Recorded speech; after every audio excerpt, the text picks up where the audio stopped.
Bonsoir et bienvenue dans Culturel. Nous allons parler de programmation sur toute la Sarthe et pas mal de musique, pas mal de concerts à aller voir en cette période de fête, de fin d'année, juste avant Noël. Pourquoi pas s'offrir un petit concert ou l'offrir. On peut faire des cadeaux en avance. On a commencé le calendrier de l'Avent. Pourquoi pas quelques idées cadeaux justement avec des artistes, des créateurs, des idées de programmes à regarder sur votre chaîne LMTV sous un plaid avec un petit café. Bref, comme d'habitude, une belle programmation. On la découvre avec tous les intervenants. C'est tout de suite dans Culturel.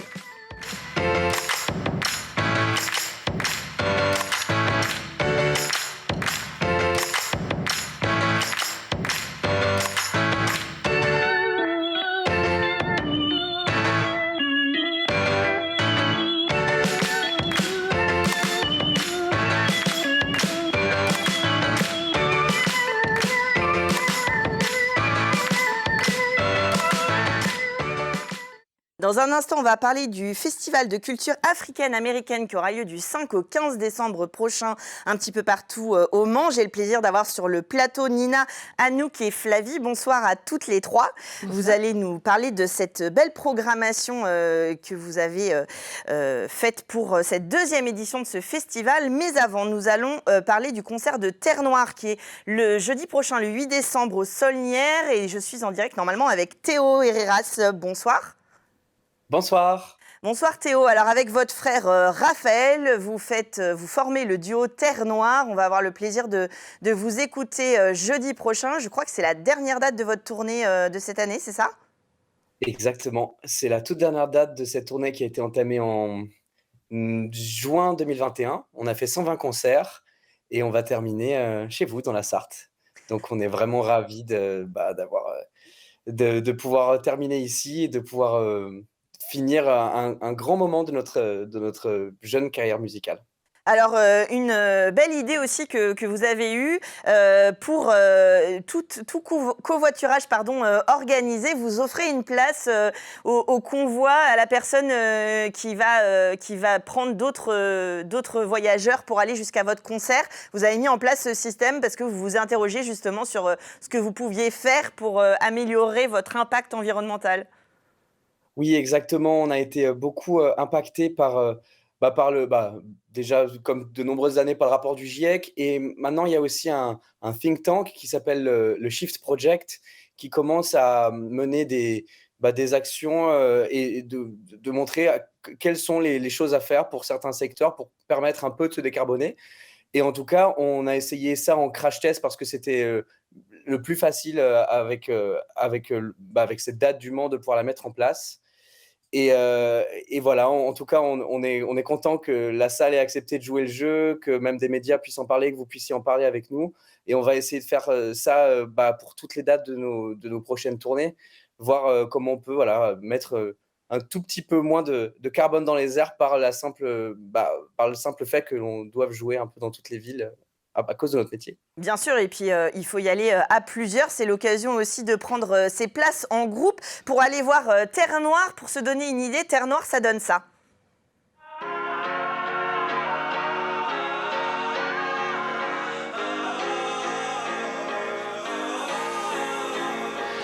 Je rêve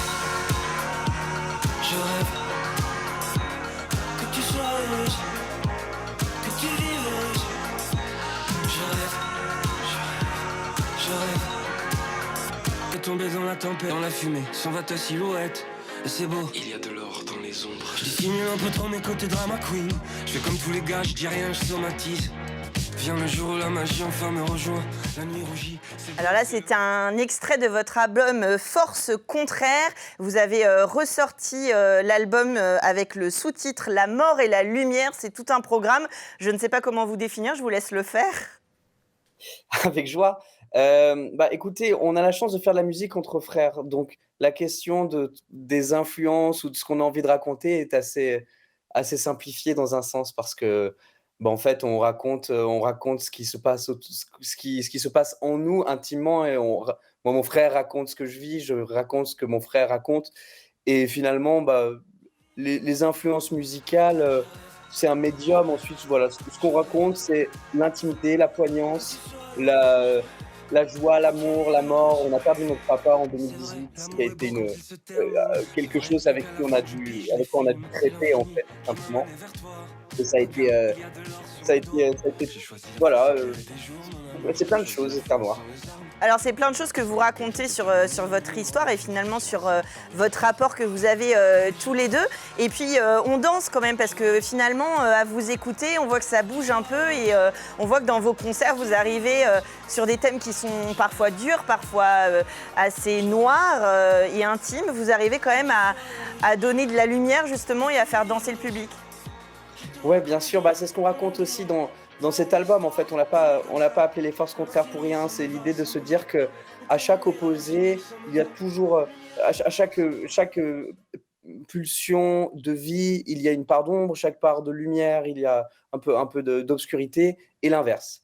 Et en fait, ça se ressent vraiment au concert, c'est un peu pareil. C'est mettre beaucoup de théâtralité, énormément de, de rigidité dans un certain sens, faire sortir les monstres de nous et pouvoir aussi à des endroits se détendre, faire rire avec les gens, danser et réussir tout de même à garder une espèce de ligne directrice entre tous ces pôles-là.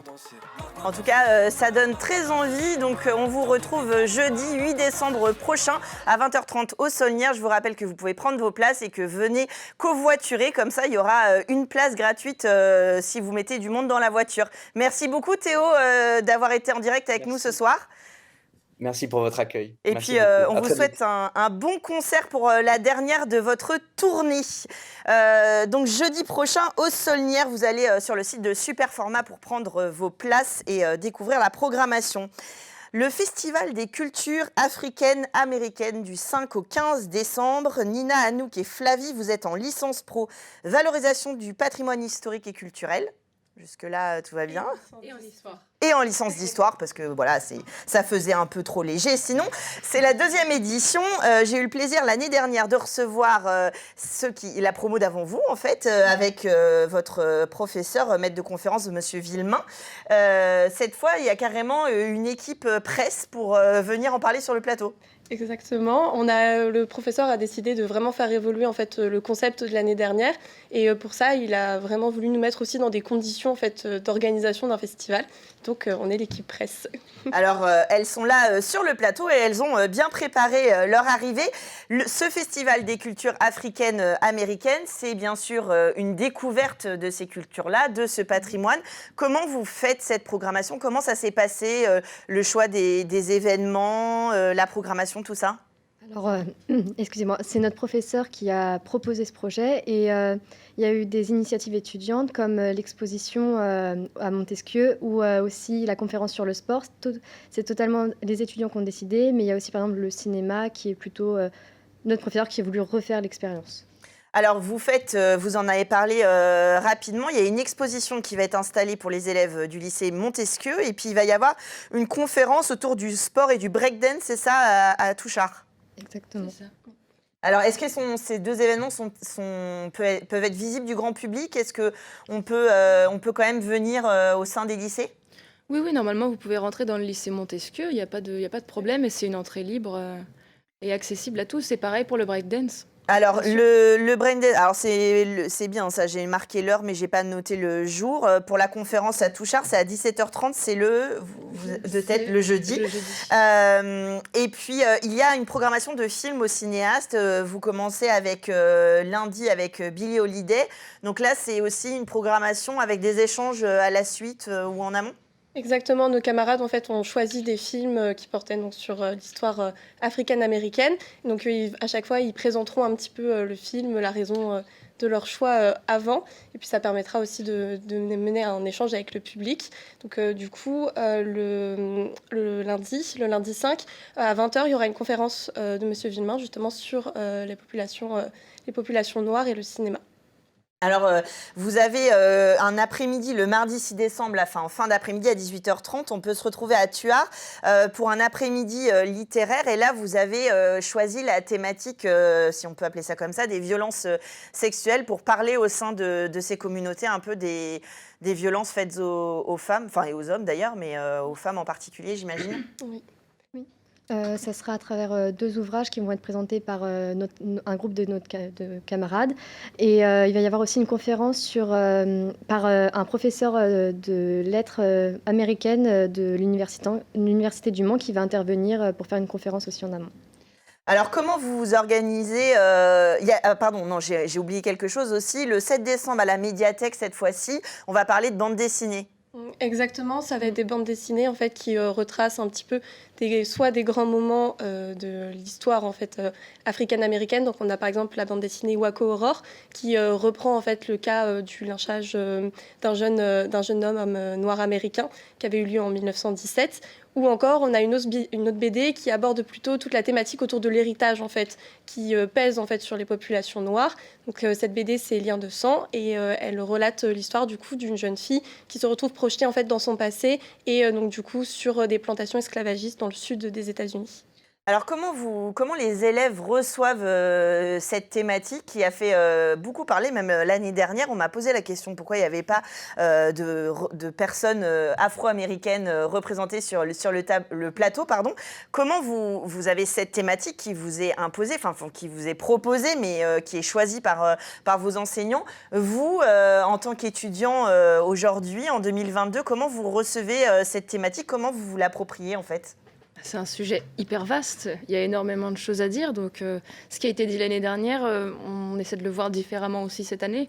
On ne va pas l'exploiter de la même façon et on va prendre plein d'exemples d'œuvres différentes. Donc en fait, on trouve toujours des choses à dire parce que c'est comme parler d'une minorité, c'est parler de plein de minorités, que ce soit des femmes, que ce soit les homosexuels, etc.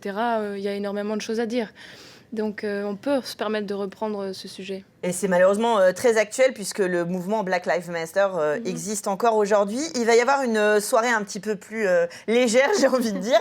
Une soirée à la Brasserie 72. Là, c'est le 15 décembre à 20h30 en clôture de cet événement. Alors là, il va y avoir plein de choses, des blind tests. En fait, vous allez regarder si on a bien suivi les 10 jours, c'est ça, d'événements. Il y aura pas mal de musique aussi. Donc, la musique, des jeux que nos camarades ont préparés. Et en fait, c'est une soirée vraiment animée pour clôturer toutes ces 2 semaines intenses pour chacun d'entre nous. C'est vrai qu'on a parlé de littérature, de cinéma, mais la musique, évidemment, est très riche dans ce courant-là. Alors, vous, ça va donner quoi, ça, après vous faites quoi? Vous faites un devoir sur table à la fin? Vous regardez LMTV pour voir si vous avez bien fait ce qu'il faut? Non, évidemment. Comment vous finalisez tout ça? Parce que c'est intéressant de voir comment vous montez ça, les coulisses de cet événement. Et puis, il y a déjà eu l'année dernière. Donc, je ne sais pas si vous avez pu échanger avec ceux qui ont fait l'événement l'année dernière, mais après, ça va donner quoi? Vous allez être évalué là-dessus? Oui, tout à fait. Oui. Alors, tout d'abord, on a déjà un cours magistral qui est associé en fait, à l'organisation du festival où on a appris quand même beaucoup de choses sur l'histoire de la minorité aux États-Unis. Mais aussi, donc, nous, par exemple, on va devoir produire un rapport sur qu'est-ce que ça a impliqué aussi pour nous de faire cette activité qu'on ne connaissait pas du tout. On n'était pas du tout experte en matière de presse. Donc, du coup, on va pouvoir faire chacun un compte-rendu de nos ressentis et de qu'est-ce qu'on a dû faire, en fait, concrètement, comment on a mis en œuvre, quelles actions ont été faites pour organiser ce festival. En tout cas, ce festival, les cultures africaines-américaines, vous pouvez retrouver le programme sur les réseaux sociaux. Et puis, je vous rappelle, c'est donc du 5 au 15 décembre à la librairie Tuard, au cinéaste, à la médiathèque, un petit peu partout. Et on finit en fait à la Brasserie 72. Merci beaucoup, mesdemoiselles, d'être venues sur le plateau. Et nous, on continue tout en musique tout de suite dans Culturel.